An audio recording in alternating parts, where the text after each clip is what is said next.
Κλείστο. Δεν πειράζει, δεν πειράζει.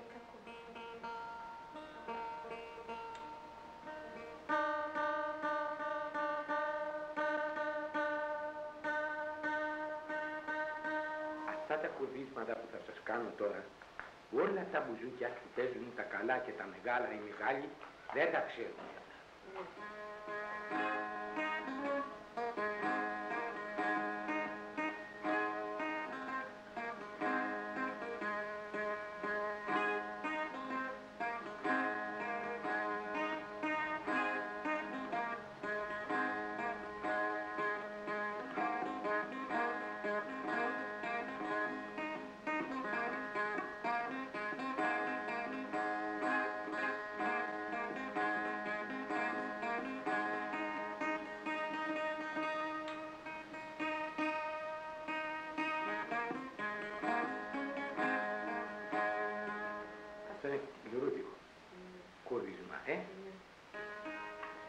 Τα μεταποιούν τα τραγούδια τα δικά μου από τους δρόμους του Λυκειούνταν.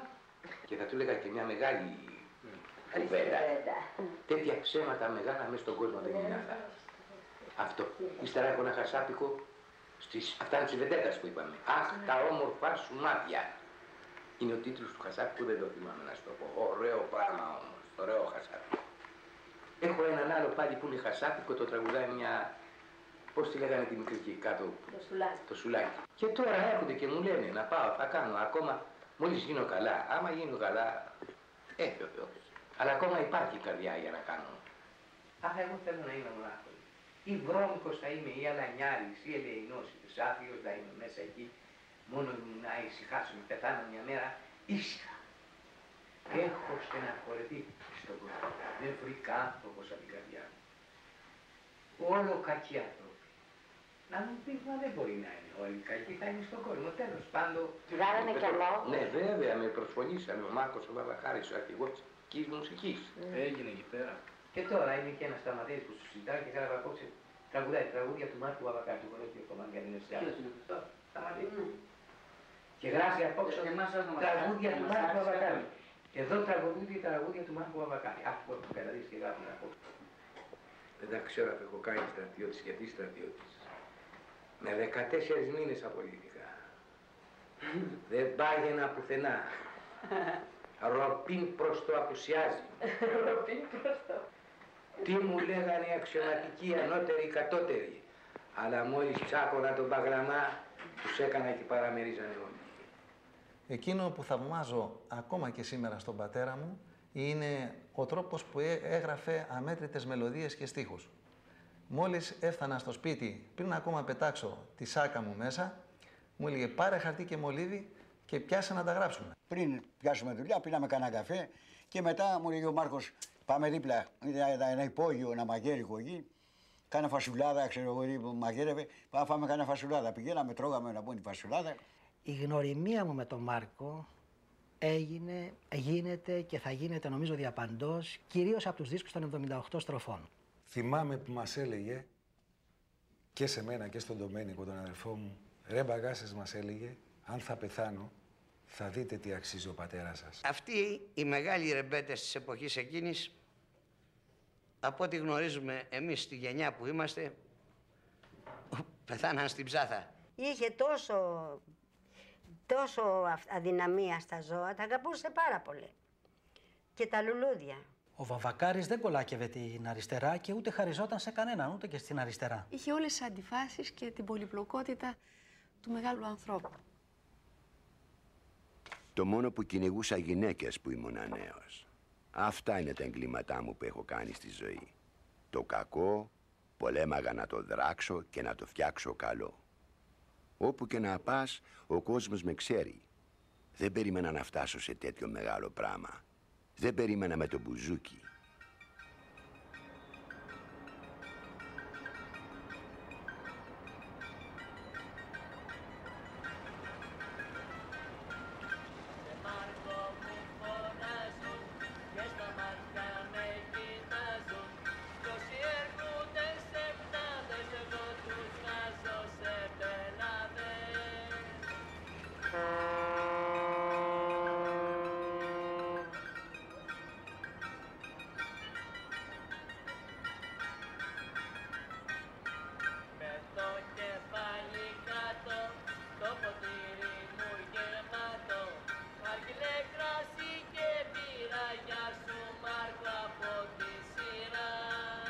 Ήμασταν μια ομάδα φοιτητών, οι οποίοι τότε το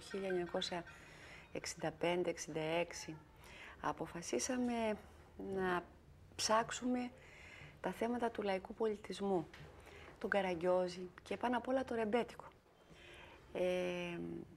Κάποιοι από εμάς ξεκίνησαν να βρούνε τους παλιούς ρεμπέτες και ανάμεσα σε αυτούς και τον Μάρκο Βαμβακάρη. Στην αρχή πήγαινα μαζί με τα άλλα παιδιά και κάποια στιγμή ήρθε η δικτατορία, άλλους τους συνέλαβαν, άλλοι φύγαν έξω και ενώ είχαμε ξεκινήσει σε ένα μεγάλο μαγνητόφωνο να μας λέει κάποια πράγματα και να κρατάμε και σημειώσεις, βρέθηκα μόνο εγώ στην Αθήνα τότε και αποφασίσανε να αναλάβω, να κάνω το γραμματικό του, ας πούμε, και να μου απαγορεύει ο Μάρκος τη βιογραφία του.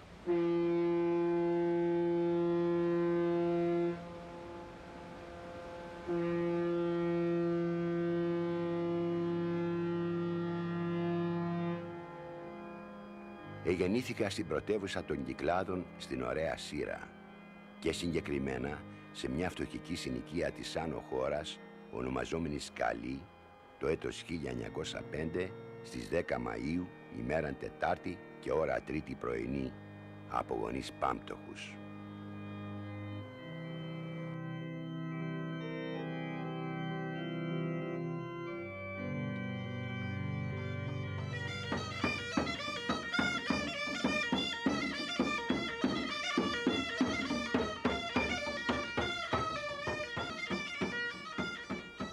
Ο πατέρας μου σταμάτησε τη δουλειά του καρβουνιάρη για καλύτερα και αρχίνησε να πλέκει κάτι καλάθια.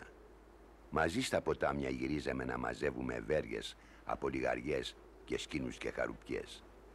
Μάλιστα θυμάμαι ένα περιστατικό με τον πατέρα μου. Μου έκανε ένα μάτσο να με φορτώσει και όλη την ώρα στο δρόμο γύρναγε και με ρώταγε «Κουράστηκες, κουράστηκες?» Και εγώ του δίνα του πατέρα μου ζωή και του έλεγα «Μπαμπά, όχι, δεν κουράστηκα, όχι, είμαι καλά». Και τον ελυπόμουνα τόσο πολύ τον πατέρα μου που δεν έχετε ιδέα πόσο πολύ τον ελυπόμουνα. Εκείνος λυπόταν εμένα. Δεν είχαμε τα μέσα να πάρουμε ένα ζώο, ένα γάιδαρο, να τον φορτώνουμε, να τα βάζουμε απάνω και να αρκόμαστε.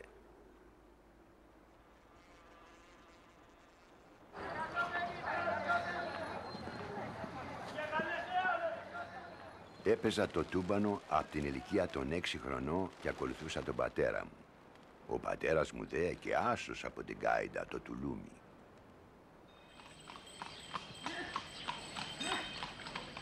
Επειδή ήταν φουκαράς και εγώ ήμουν το μεγαλύτερο του παιδί, όταν ερχόντουσαν οι αποκριές, εφεύγαμε από πάνω από τη χώρα και κατεβαίναμε κάτω στην Ερμούπολη, που ήταν οι ταβέρνες, και μέσα πίνανε κρασά διάφοροι τύποι ανθρώποι. Γκάιντα ο πατέρας μου, τούμπανο εγώ.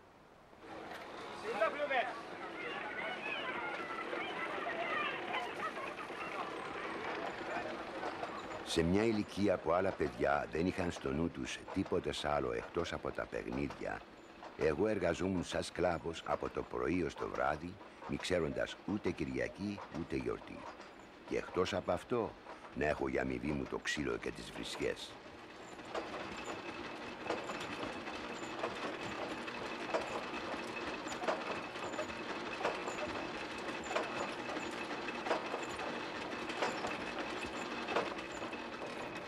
Ο Μάρκος βίωνε αληθινά τη ζωή του, ζωή σκληρή και πολυτάραχη και στα παιδικά του χρόνια στη Σύρα και κυρίως μετέπειτα στον Πειραιά. Και αυτή η ζωή άμεσα, αδιαμεσολάβητα, αντανακλώταν στα τραγούδια του με υψηλή εκφραστικότητα και ευχέρεια. Οι συγκινήσεις που βίωνε καθημερινά, τα πλήγματα που δεχόταν, το ερωτικό πάθος, η θλίψη, η απόγνωση, η απελπισία της απόρριψης, όλες οι συγκινήσεις εγγράφονταν ενστικτωδώς και λυτρωτικά για αυτόν, με υψηλού τύπου απόδοση, με τεράστιο ταλέντο και με ηθική ακεραιότητα.